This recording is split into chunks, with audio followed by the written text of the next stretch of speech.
Welcome to the Embody Me podcast. I'm your host, Amber Fortier, a digital entrepreneur, embodiment coach, and manifestation expert.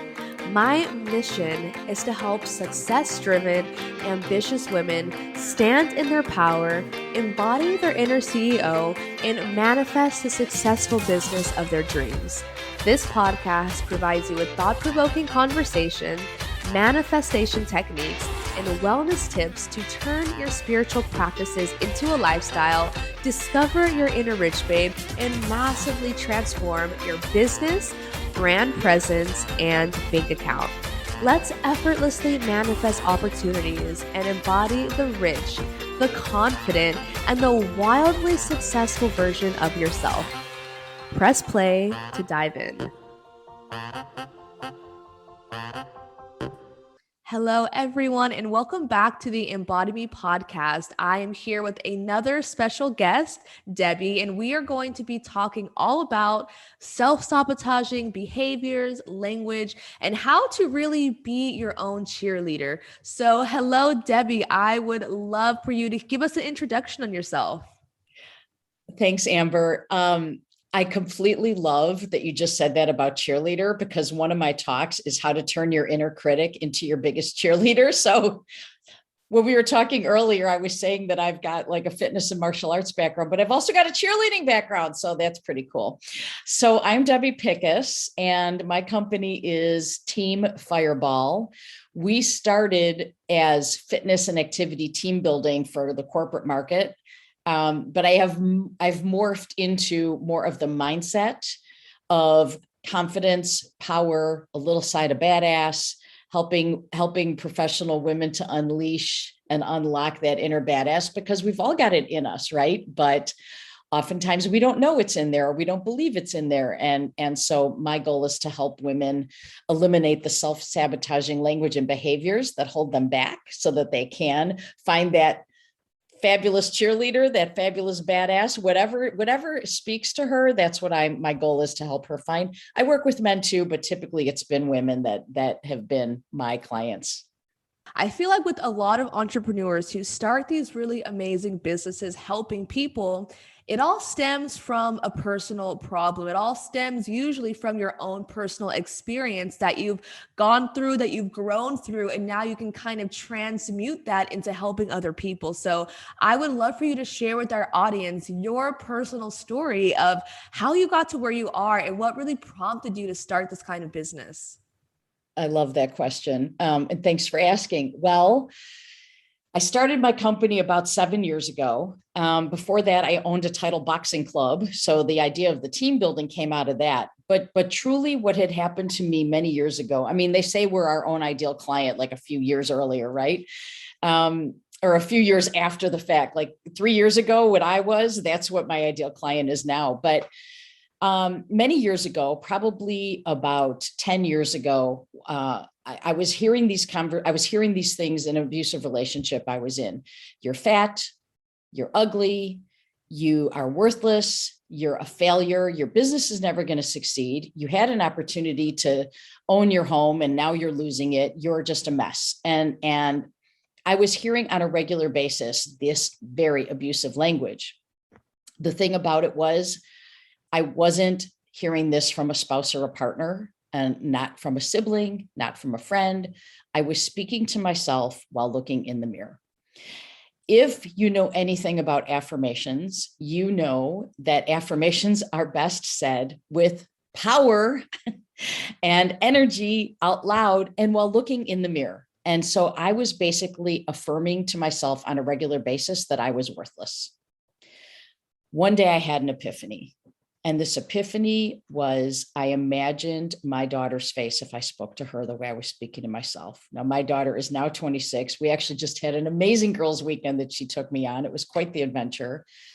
But she was a teenager then, and she's got this cute freckle face. And when she is about to cry, her whole face crumbles. And in my mind's eye, I actually saw her face. And it completely broke my heart. But then I had this awareness of, I would never say these things to her. How damaging is this? Obviously, I shouldn't be saying it to myself. And so I began a journey of personal development and looking to find out, like, I had a lot of money issues and money story. I mean, I was in financial straits after a divorce and was going to lose my home, and all these things is where this language came from, it evolved from. So I started on a journey to find coaches and solutions for money. What can I do about money? But what I realized was, one day I went to a business coaches summit. On the first day, she said she could lose all her money the next day. It wouldn't matter. She could make it back. Making money's easy. And it punched me in the gut, realizing I didn't believe that about myself. So now I realized, oh no, it's not about what I'm doing. It's about what I'm believing about myself and my abilities.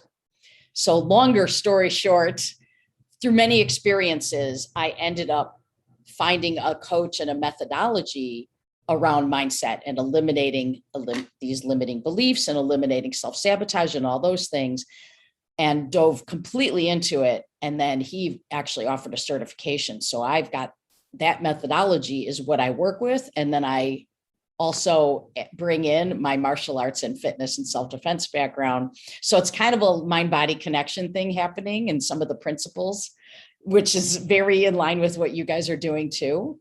But I just feel that we do have to embody, we do have to feel the entire emotion and the entire everything about what we're saying and what we're doing. And if what we're saying and doing is all negative and based on a limiting belief, then you can never get past that hamster wheel of being stuck in the same circular motion forever.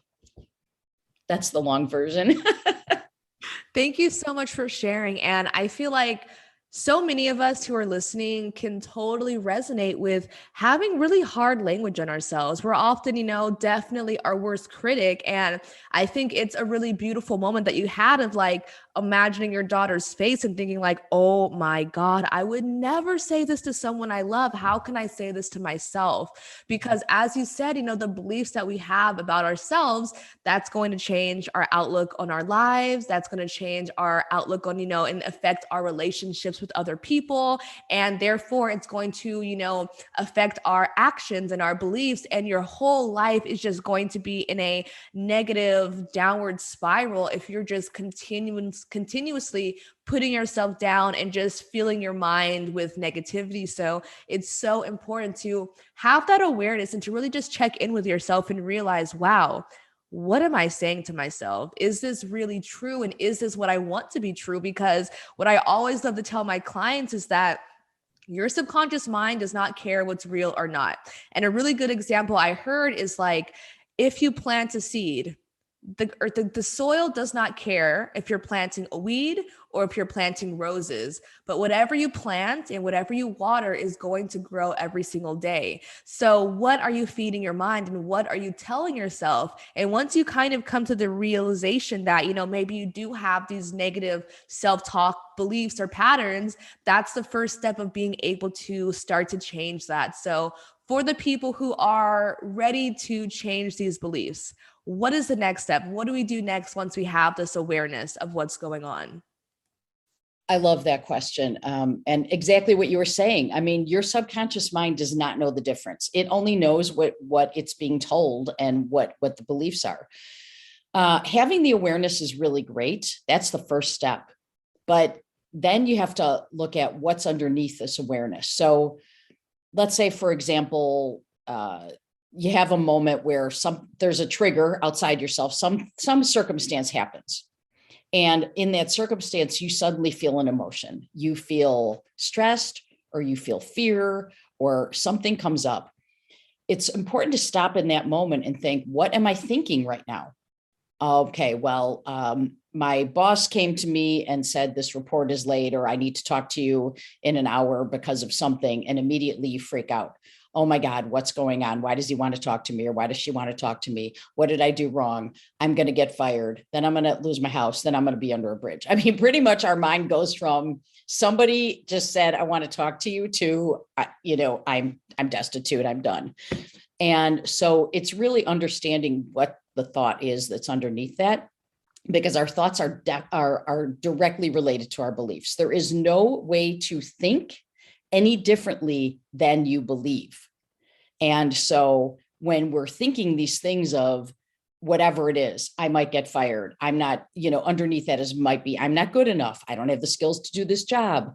I really am not the right person for this job. I probably should quit and find something else, because I did actually do a training about a month or so ago with a corporation.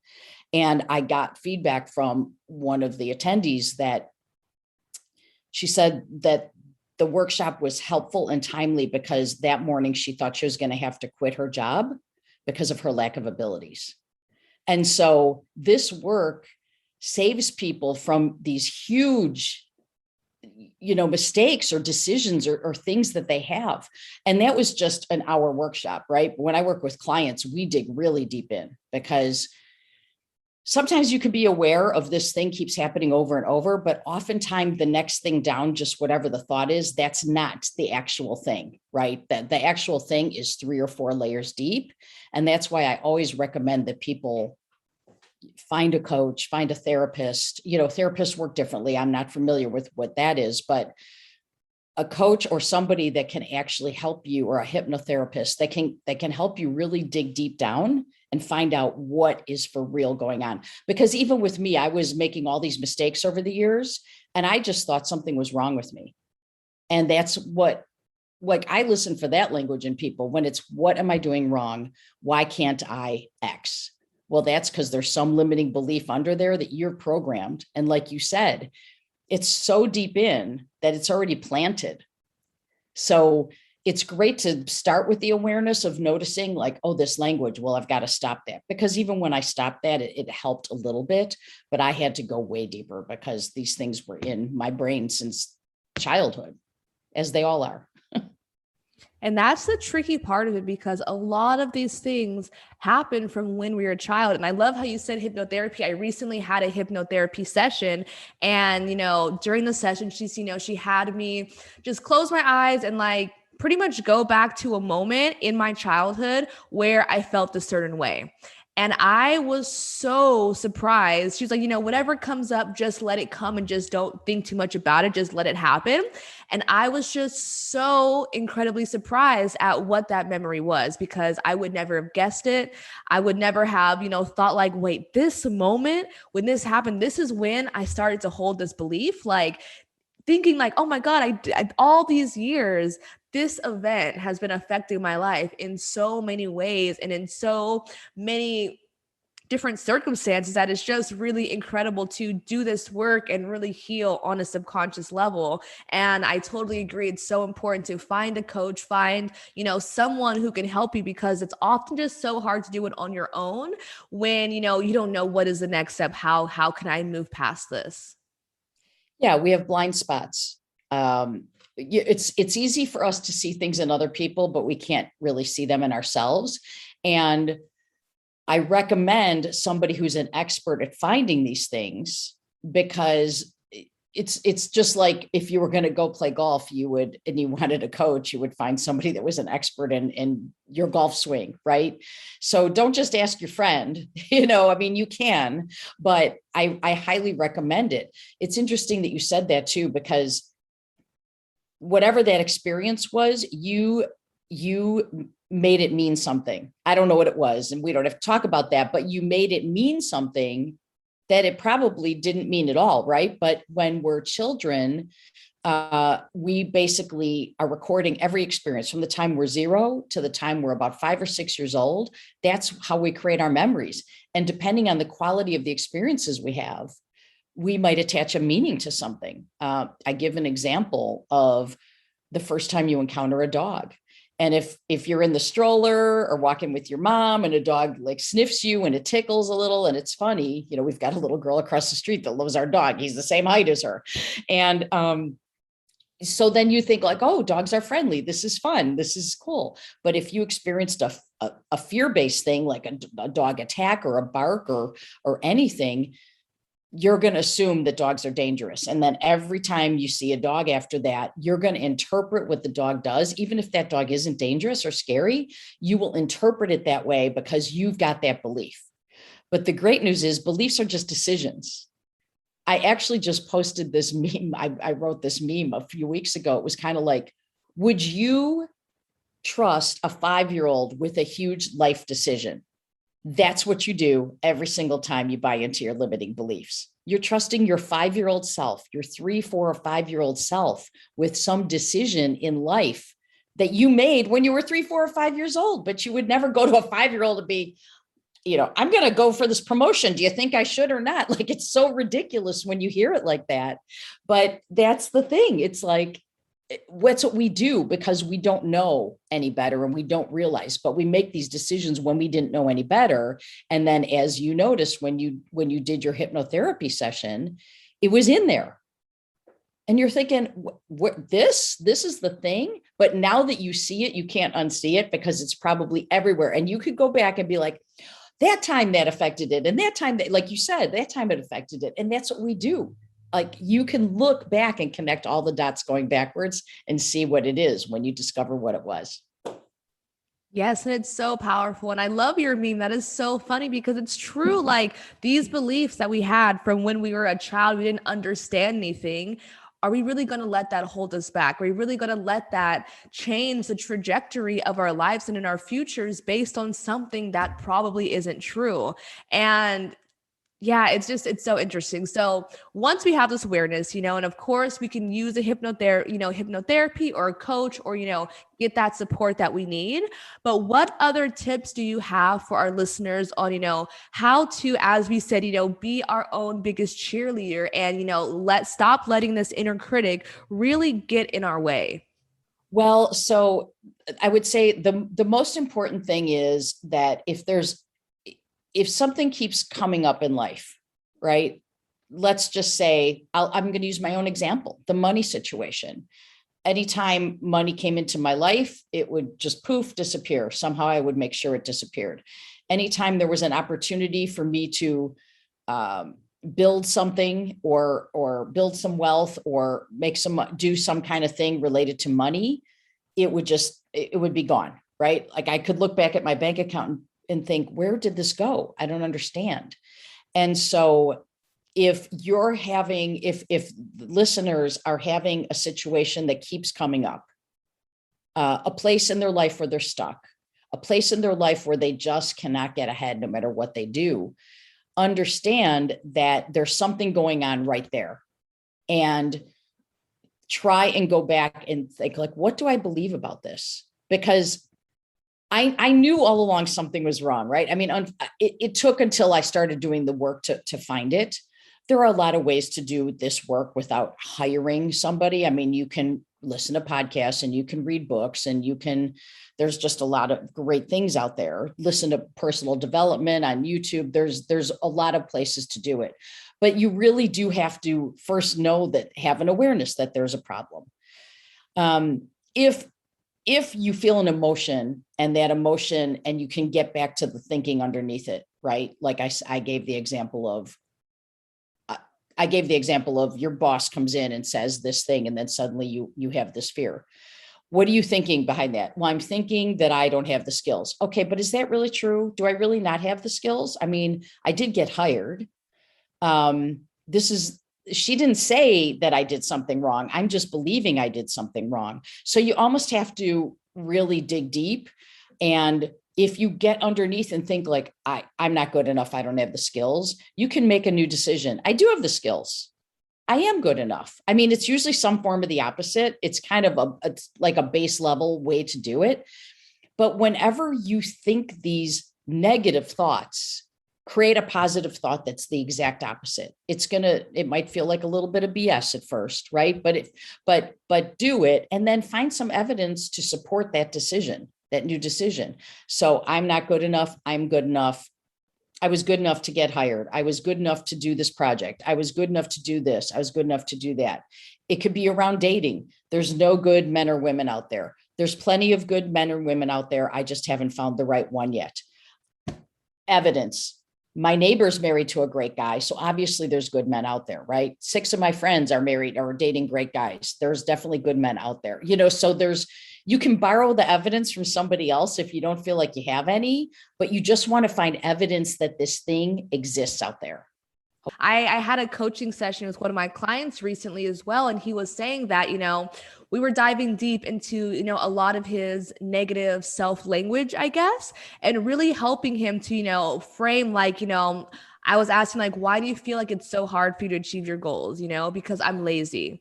Are you really lazy though? How often do you tell yourself, oh, I'm lazy? Right. And we realized that he had so many, negative self-talk that he would do on a daily, consistent basis that all stopped him from doing what he wanted to do. So we really kind of broke it down. And I really encourage our listeners to do this as well for yourself. But, make a list of all of the negative self-talk that you tell yourself.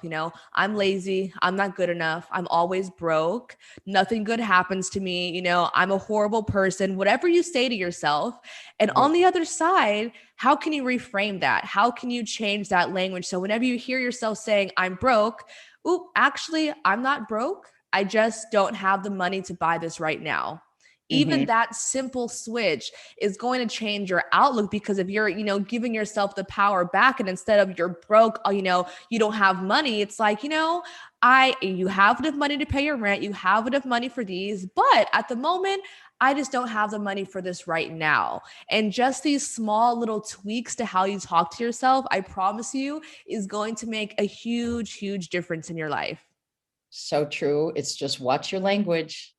We don't even know half the time. I mean, I'll hear my partner or my kids, they'll say something. I'm like, no, don't change that. You got to change that language. Don't say it like that. I love what you said. Oh, we don't have the money right now. That's not in my budget right now. Or, something like, yeah, after but I know that by next month I'll have it, or I know by this date I will have it. And then you put that into existence, because sometimes you don't have to know the how. I think the biggest thing that stops people is if they can't see the clear path on how they're going to get something, they don't believe it's possible.